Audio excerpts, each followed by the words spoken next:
Ladies and gentlemen, welcome to today's historical journey as we delve into the rich tapestry of Ghana's past. Ghana, often referred to as the gateway to West Africa, boasts a history as vibrant as its culture and people. Situated along the Gulf of Guinea, Ghana's history spans millennia, beginning with ancient civilizations that flourished along its fertile lands. From the renowned Kingdom of Ghana in the 9th century, through the powerful Ashanti Empire of the 18th century, to its pivotal role in the transatlantic slave trade, Ghana's story is one of resilience, innovation, and cultural richness.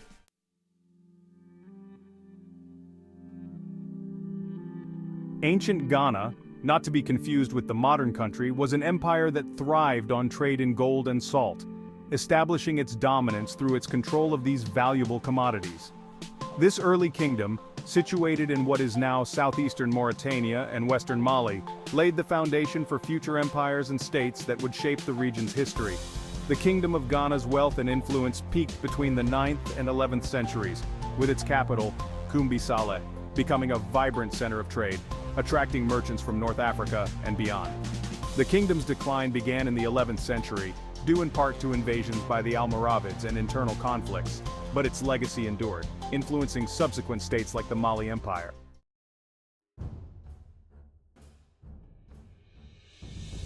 Moving forward to the 15th century, the rise of the Ashanti Empire marked a significant period of Ghana's history. Known for their sophisticated political systems and skilled craftsmanship, the Ashanti Empire expanded its influence through diplomacy and military prowess, creating a centralized state that endured for centuries. The Ashanti people, who are part of the Akan ethnic group, developed a complex society with a highly organized military and administrative structure. The capital, Kumasi, became a hub of culture and commerce, renowned for its gold wealth and the production of kente cloth, a symbol of African heritage and identity.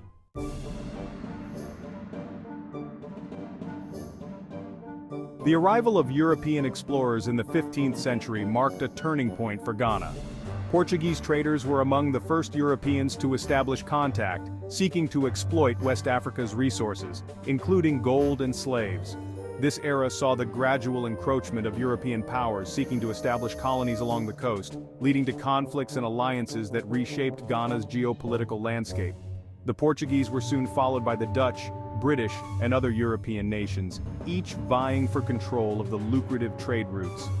The establishment of forts and trading posts, such as Elmina Castle and Cape Coast Castle, became symbols of European presence in the tragic transatlantic slave trade.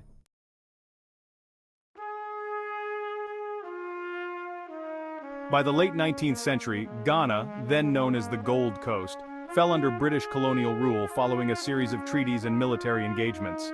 The British administration transformed the region's economy, focusing on export crops like cocoa and imposing colonial policies that reshaped traditional societies.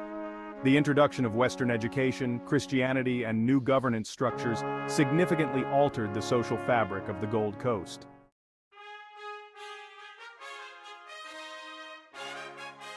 The colonial period also saw the rise of nationalist movements, with educated elites and traditional leaders advocating for greater autonomy and self-determination. The struggle for independence gained momentum in the 20th century, with visionary leaders like Kwame Nkrumah emerging as champions of Ghana's sovereignty. Educated in the United States and the United Kingdom, Nkrumah returned to the Gold Coast with a fervent commitment to ending colonial rule. His formation of the Convention People's Party, or CPP, and the famous Declaration of Self-Government Now, galvanized widespread support among the populace. Despite facing imprisonment and opposition, Nkrumah's relentless efforts culminated in the Gold Coast achieving self-governance in 1951 and full independence on March 6, 1957. Ghana became the first sub-Saharan African nation to gain independence from colonial rule, marking a watershed moment in the continent's history.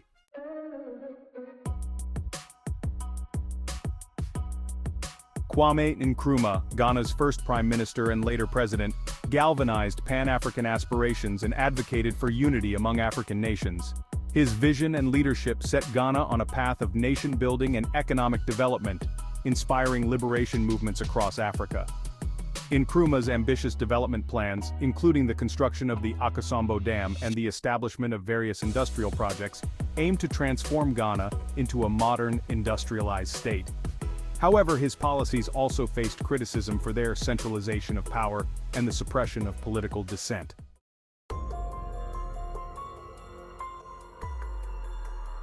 Despite the initial post-independence optimism, Ghana faced economic challenges and political instability in the subsequent decades.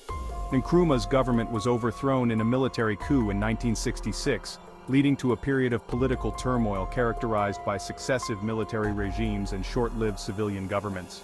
The economic decline, exacerbated by global economic shocks and internal mismanagement, prompted widespread discontent and calls for reform.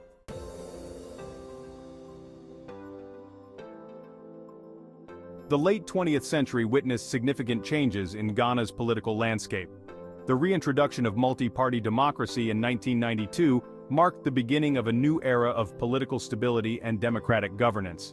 The Fourth Republic, established under the leadership of President Jerry John Rawlings, saw the implementation of economic reforms and the consolidation of democratic institutions.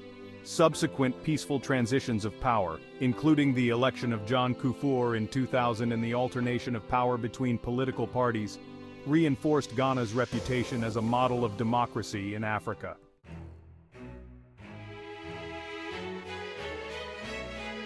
Today, Ghana stands as a beacon of stability in West Africa, known for its democratic governance, vibrant culture, and economic potential. The country's rich cultural heritage, reflected in its music, dance, festivals, and traditional crafts, continues to be a source of national pride and international acclaim.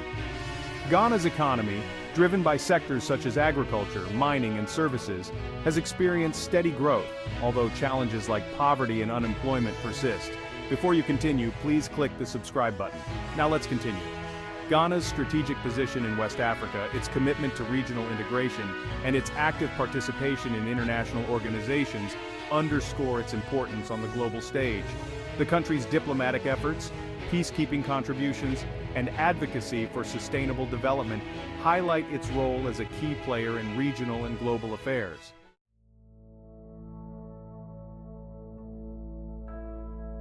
As we conclude our journey through Ghana's history, let us reflect on the resilience of its people and the enduring legacy of its past, shaping a future filled with promise and possibility. Ghana's story is one of overcoming adversity, embracing change, and striving for progress. From ancient kingdoms to modern democracy, Ghana's history is a testament to the strength and ingenuity of its people. Thank you for watching. Please subscribe and expect more videos about the histories of other African countries.